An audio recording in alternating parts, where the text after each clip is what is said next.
Hello, welcome back to another yoga bite. Today we're going to look at working on one basic yoga pose called Trikonasana, or the triangle pose. We're going to look at how to get into it, the benefits of it, how not to do it, but we're also then going to look at some other asanas that are based around Trikonasana itself. So, starting on your mat, taking your feet nice and wide. We're just going to warm up the spine and the abdomen first because there's a lot of side bending in this. So I just want you to gently twist from side to side. Of course, if you want to, you can do some sun salutations before you start to warm the whole body up. And you're just letting your arms swing and hip as you twist. You're letting your hips twist slightly as well. Just gently warming the spine up.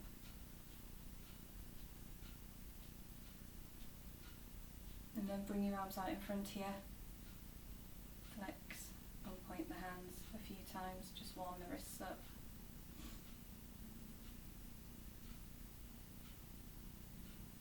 And then take your right arm overhead, take hold of the elbow, just gently pull it in, stretching through those shoulders. Take the left arm down and around and see if you can take hold of the fingers behind the back. Just opening up those shoulders, warming up the shoulders. And release.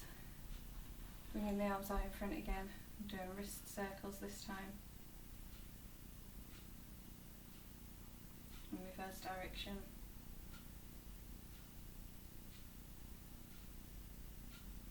And then taking the left arm overhead, taking hold of the elbow, pulling it down. Taking the right arm around the back, again, seeing if you can clasp the fingers. If you can't, just hold it where is comfortable for you. You can also take a belt and have a belt between the two hands.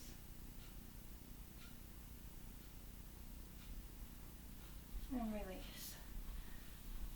So, coming into our basic standing poses, legs nice and wide. We're going to turn the right foot out 90 degrees to the side, so it's facing the side wall, and inhale the arms up. So, to start with, Trikonasana is a side stretch, so you're stretching all up the one side of the body. However, it's important you keep the other side nice and long. You don't want to crunch into it, that will cause damage to the lower spine, the muscles and nerves around the hip area. So stay nice and stretched. So inhale up nice and tall, and as you exhale you reach your arm towards the wall before you tip the body. And then you look up to the top hand, and it's a nice stretch through the arms, shoulder on shoulder, fingers on fingers. You've got to imagine that your body is between two walls, so you want to keep this hip pulled back. You don't want to be leaning forwards or leaning backwards, which makes the pose more difficult to do. You want to be in a nice straight line with the body. And just holding here. You can hold for up to a minute. We're just going to hold for a few breaths on each side. But you can feel that stretch up through that side body there. And you can feel that this side of the body stays nice and long. Coming up on the next inhale, bringing that foot in so your feet are now parallel again, and turning the other foot out to the side. Again, inhale to prepare, stretching that spine nice and tall. Exhale, reach to the side before tilting. Then look up to the top hand once you're comfortable. You can also have a block underneath this bottom hand to rest on, or a thick block, or you can just push the hand against the shin. The other benefits of this pose are that it aids the digestive system and the nervous system, getting both moving freely, and it can help release stress due to the focus on the pose and getting the posture right. And we're just going to hold it for a couple more breaths. You should be able to start feeling it in the shoulder a little bit as well, especially if you spend a lot of time sat at a desk.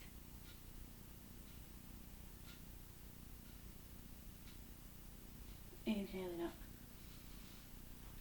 So the first of the yoga poses that is based on this one is a Trikonasana, which is the extended side angle pose. So same base position with the feet, left foot parallel, right foot turned out to 90 degrees. Inhale the arms to shoulder height again. Same basic setup as for Trikonasana itself. But this time you're going to bend the right knee, keeping the knee in line with the middle toes. So you want to keep it pulled back. You don't want to go over the toes, so keep it behind the toes, but it can go slightly in front of the heel. And then as you exhale, same sort of movement, pushing towards the wall and then dropping the elbow to the knee, inhaling the opposite arm up. So again, you've got that nice stretch down that side body. It's a little bit more intense of a stretch because you've got this leg bent and it's opening this hip here as well. And again, it's very important to keep the length through this side body. If you're comfortable here, you can then take the hand right down to the floor, push the elbow into the knee to keep that knee open, more of a hip stretch here. And you can also take the hand to the outside of the knee if that's more comfortable for you.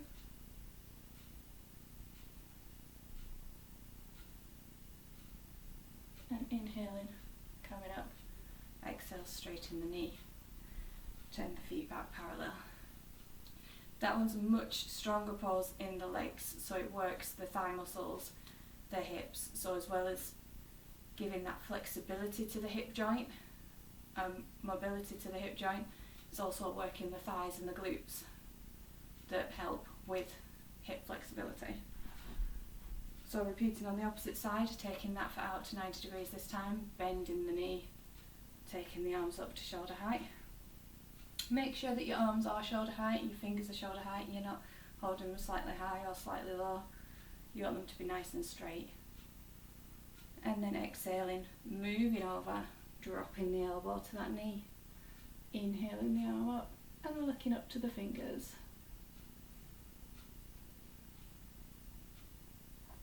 If you do feel any pinching in the neck, you can stay looking forward or even looking down to the toes.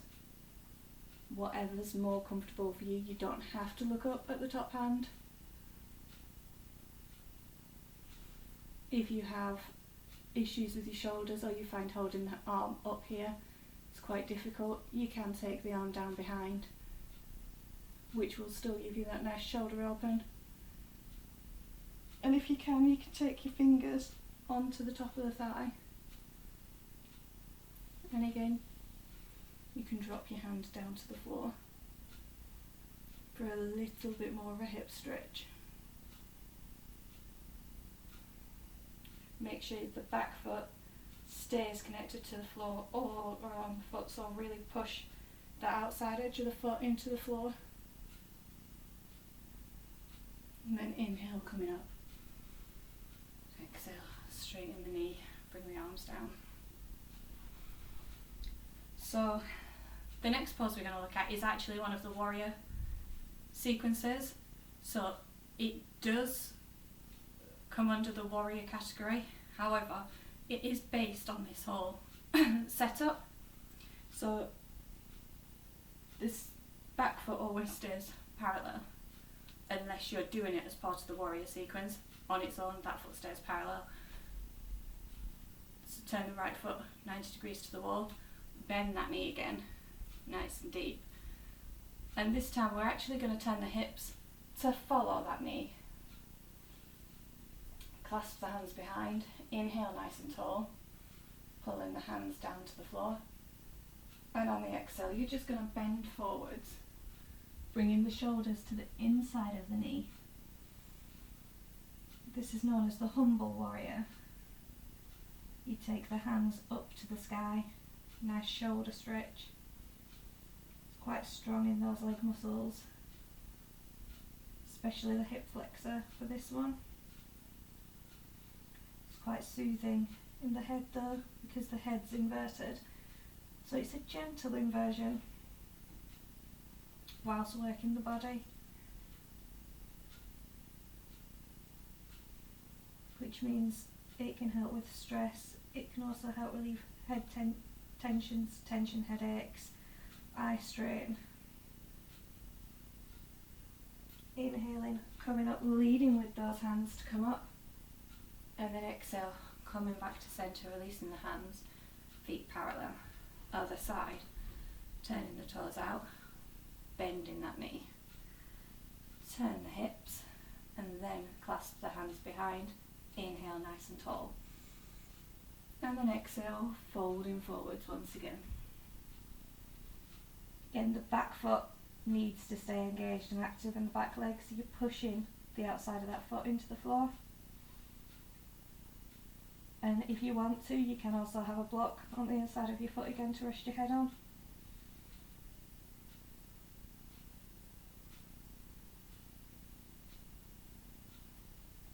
Really push those hands up to the sky to get a nice shoulder opening in this pose. I'm just going to hold for another 2 breaths here.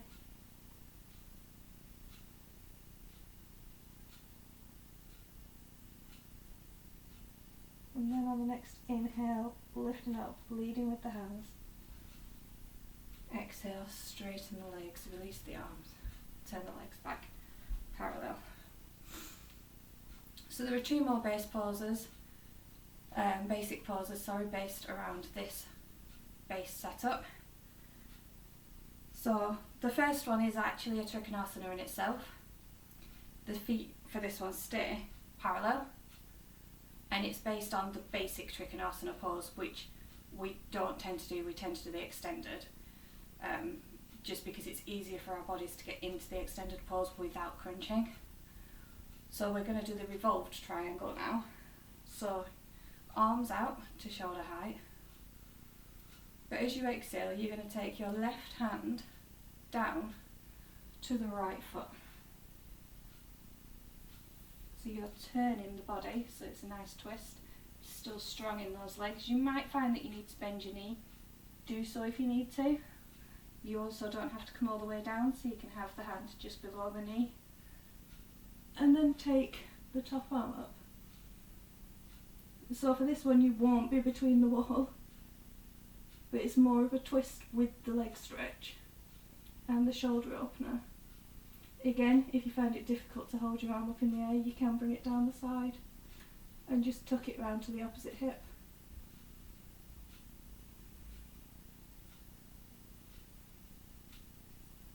Inhaling, coming back up. And exhaling, coming round to the other side. Again, you can either take the arm up or down to the hip, whatever's more comfortable for you. And you don't have to do the same each time you practice the pose. It's whatever's comfortable for you on the day. Because of the twist in this one, it has more of an effect on the digestive system and the nervous system.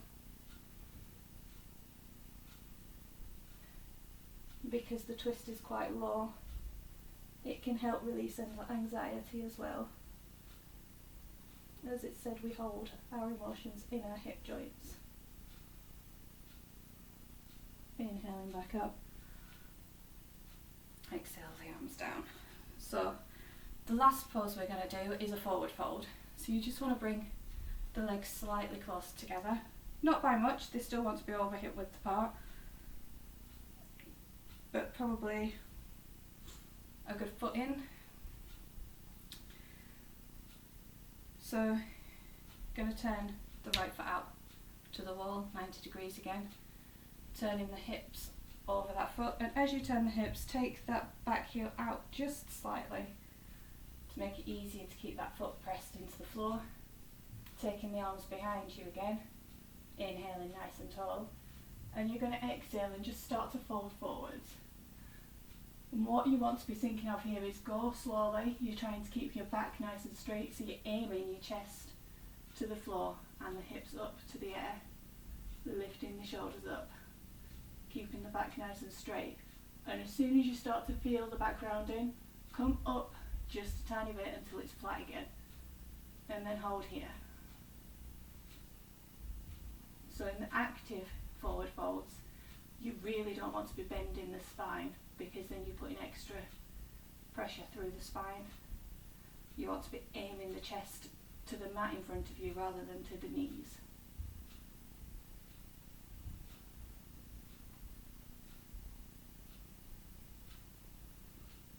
You can let the head hang.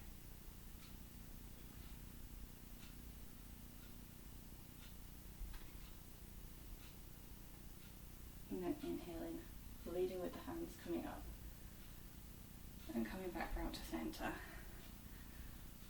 Other variations of that pose are bringing the hands down to the floor. That's the basic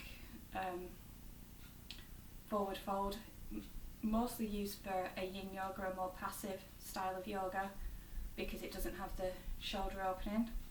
You can also bring the hands into prayer position behind the back, which I'll show you on the other side, if clasping them hurts the wrists or is just a little too strong for you, or you want a little bit of a different feeling. So again, turning that left foot out to face the wall. The right heel goes out ever so slightly as you turn the hips, taking the hands behind you. So like I said, this time I'm going to do prayer position, inhaling nice and tall, and then exhaling, bending over that front leg. So this is a hamstring stretch as our roll forward bends. Try not to hold tension in the neck as you fold. It's very easy to tense the neck up while you're trying to keep the back nice and straight.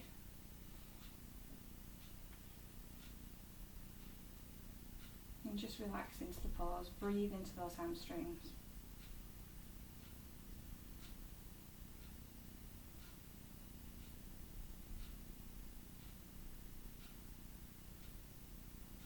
And push through those hips, pushing the hips up as you're coming down, which will help keep the spine straight.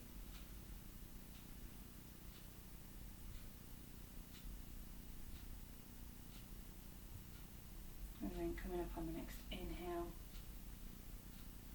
turning back to centre, relaxing the arms out. So you can come down into your own relaxation pose now.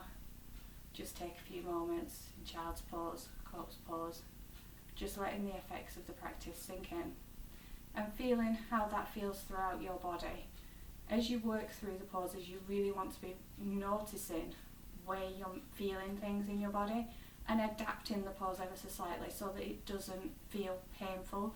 They should never be painful. They might be slightly uncomfortable because you're pushing your body into positions it's not used to, but it should never be painful. If it's painful, you need to take one step back. You need to move the body ever so slightly to get it into a more comfortable position. If you're coming down to the side and you get to the point where it is getting painful on either side, just come back up slightly until it's just uncomfortable, not painful. Thank you for watching my practice today, and namaste.